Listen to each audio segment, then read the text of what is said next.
Alright guys, so this is the drone giveaway for September 2021.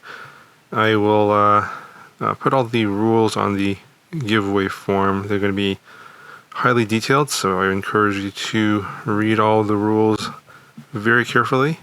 Already some people are not following the rules correctly and submitting the form without the proper validation code, and without that they are disqualified, and there's no way to fix that. So hopefully they'll remember that for next month.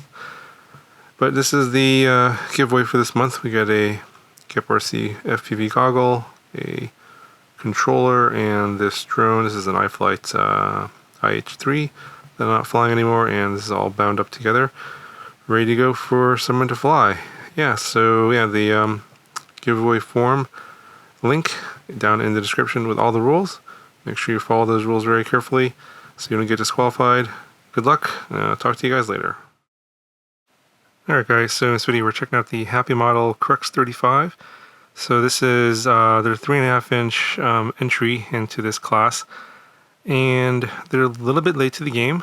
I think this is number 4 or 5 or 6 in terms of the number of miles I've reviewed on the channel, and they have gone the complete opposite direction of Diatone in terms of the power setup. This is I believe the lightest of any of the 3.5 inch models that are currently in production, and this is also the least expensive, at least for the analog version. So this is why I'm calling this sort of the best value in this category right now, in the 3.5 inch category, because it's coming in at about $140, give or take, depending on discounts and all that. I think with my discount code it's going to be less than $140, so you might want to check that when you check out my discount code in the video description.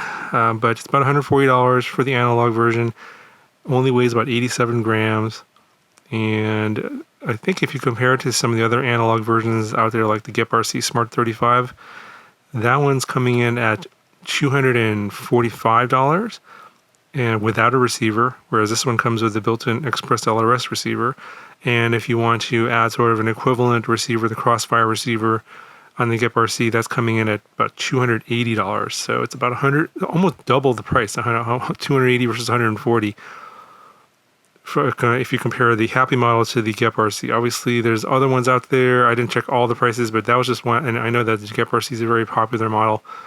That one's also very heavy, or not very heavy, it's heavier than this one here. That one is 128 grams, and this one's 87 grams. So yeah, Happymodel has gone with the basically the lightest, trying to go for the lightest setup, not going for ultimate power like Diatone. They're going for efficiency and flight time, and I think they've achieved that. The frame itself, not really all that interesting. 3mm carbon. It is a unibody, single bottom plate, fairly stiff. I mean, it's not going to win any awards for durability, I'm sure, but it'll be fine at this weight class. It's not really super heavy, so you got to really do some work to break this frame. The motors are the lowest kV of anything out there, I believe. 1404s at, what are these, 3500 kV. So I think all these 3.5 inch come with the 1404s except for the Diatone. Now it comes with the new all-in-one flight controller board here. I believe they call this the ELRS X1. It is a 20 by 20 board, different from their whoop style boards. This version comes with a built-in Express LRS receiver, and you can see the UFL connector and the antenna mounted here in the back. The 4-in-1 built-in EC is only 12 amps. The FreeSky D8 version comes with 20 amp ESCs, but I don't recommend getting the D8 version. The D8 version is also an SPI receiver, and we all know you're not going to get the best range for that receiver. And with this thing, with the amount of flight time you're going to get, you're going to want to fly a little bit further and do a little bit more exploring and stuff. So yeah, I would highly recommend going to the Express LRS setup, and I believe the price is the same whether you get the FreeSky version or the Express LRS version. So that kind of gives you an idea of the kinds of things we're going to expect going forward in terms of the cost of the receivers being built into the flight controllers now.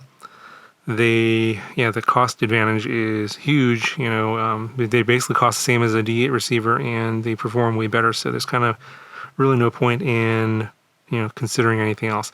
But anyway, it's a 20 by 20 board. You can get this part separately. I'll link that in the description as well. I think it's like $65. This has the OVX303 video transmitter. It goes up to 300 milliwatts. It is an open source video transmitter based on the Open VTX project. And basically, the big difference here is that it can use either the TRAMP protocol or the Smart Audio protocol. I think it doesn't really matter. You can pick either one, and it auto detects it and will set up the video transmitter correctly. But otherwise, I think it pretty much works the same way. I don't think there's anything really that's different right now, although they may be adding new features in the future. And it comes in this little triangle version you see here in this frame, and also a square version. I'll have a separate video and a giveaway on the video transmitter in a future video that's coming up down the road, but you can get an idea what this how this video transmitter performs in this video. The camera is a Caddx Ant. I believe that's pretty standard nowadays. And you get your antenna mount in the back here and a circular polarized antenna for the video transmitter. This mount here is different. I swapped that out. This is my own design that you can pick up. I'll link down in the description. If you want to get jello-free video, you're going to have to use something like this that isolates the camera from the frame so there's no vibrations. I tried to make a mount like this. This is the red part's the original mount that was on there. The camera was hard mounted. You'll see that in the first flight demo it was cloudy out and you can still see the jello. Whereas on the second flight with the updated mount, it's sunny out.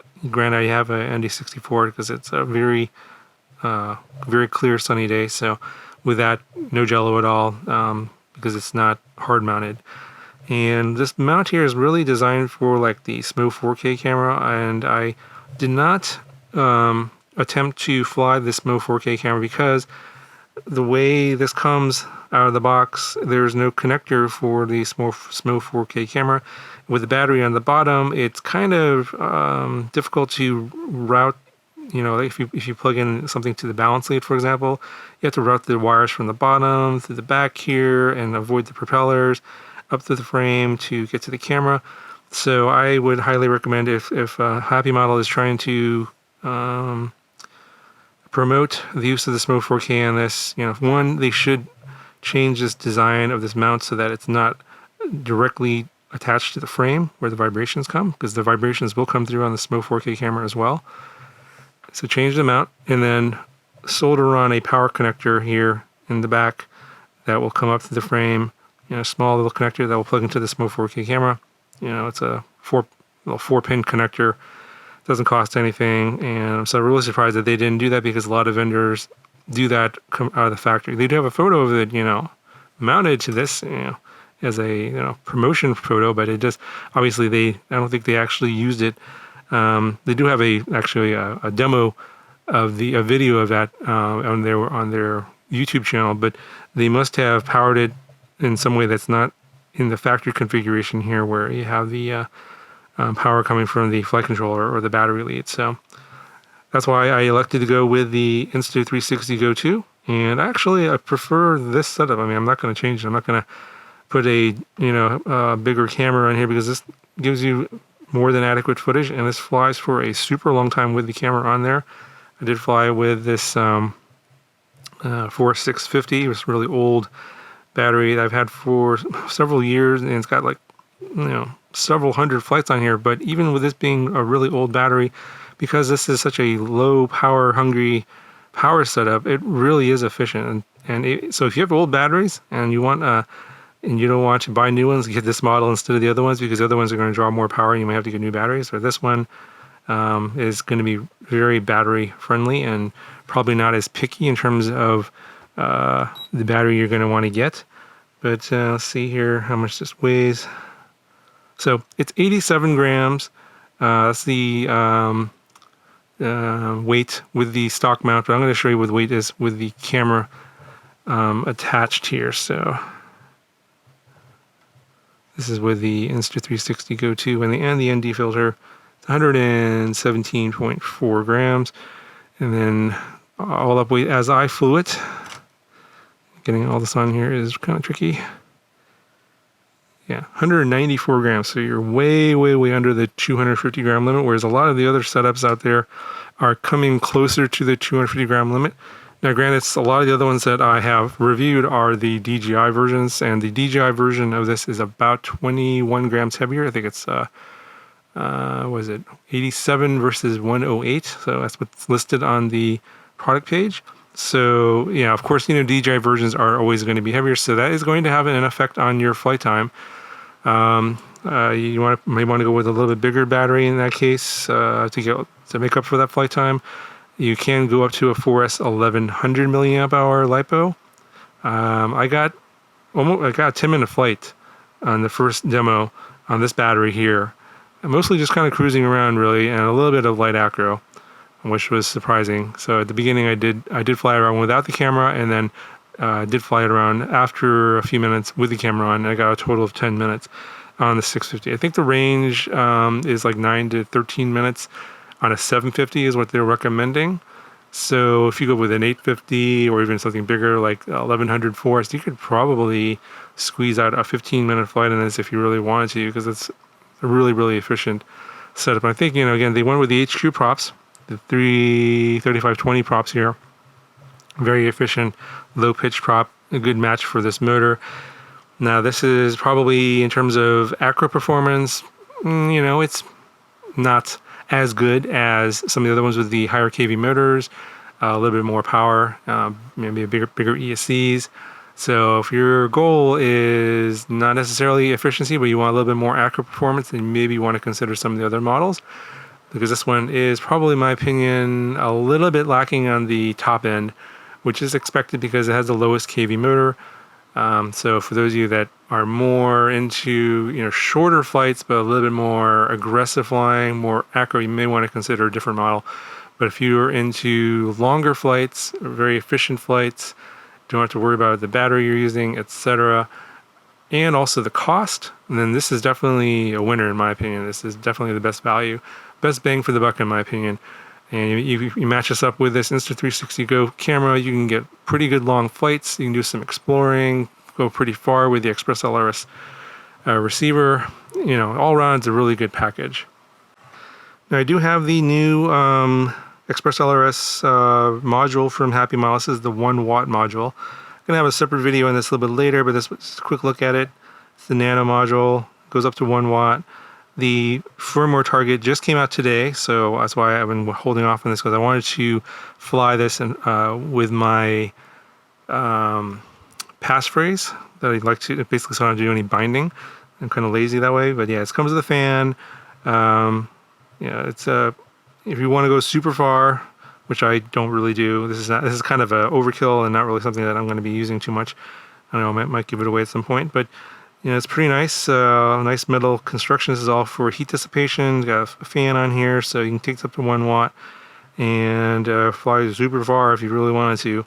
But I'm not going to be doing anything like that with this. But this replaces that Iron Man one that I didn't review. I guess a lot of you asked me why I didn't review that one, because I think I think they made that one for short run. They decided, okay, that's not enough power. We can make something about the same size and take it up to 1 watt, which is what they did. So they discontinued that one. It's a similar size to this one, but this one just looks way better than that one. And of course, this goes up to 1 watt, which is a lot better. And it's a nano module, so it's all good. So anyway, just want to show you this quickly. This is coming up in a future video, and I do have that. But yeah, for the 3.5-inch class, I will have a roundup video soon. Can't promise you exactly when, but yeah, I like this one. It's for the money. I think it's the cheapest one out there right now, especially now with all the other models going up in price because of the chip shortage. This one's a really good value. So if you're on the fence about this one, granted, you have to consider it is Happymodel. So if you're into like extreme aggressive flying, bando flying, where you're gonna be crashing a lot, maybe this is not the best one for you. But if you're more of a cruiser, you want longer flight times, maybe you just like to have longer flights, then this is one you definitely will want to consider as one you want to add to your collection. Okay, that's going to do it for this one. I will link those flights down in the video description. They're pretty long, so that's why I didn't show them in this video because, some people, they don't want to watch the whole thing. And if you do want to see those in more detail, links to those down in the video description. Okay, that's going to do it for this video. Talk to you later.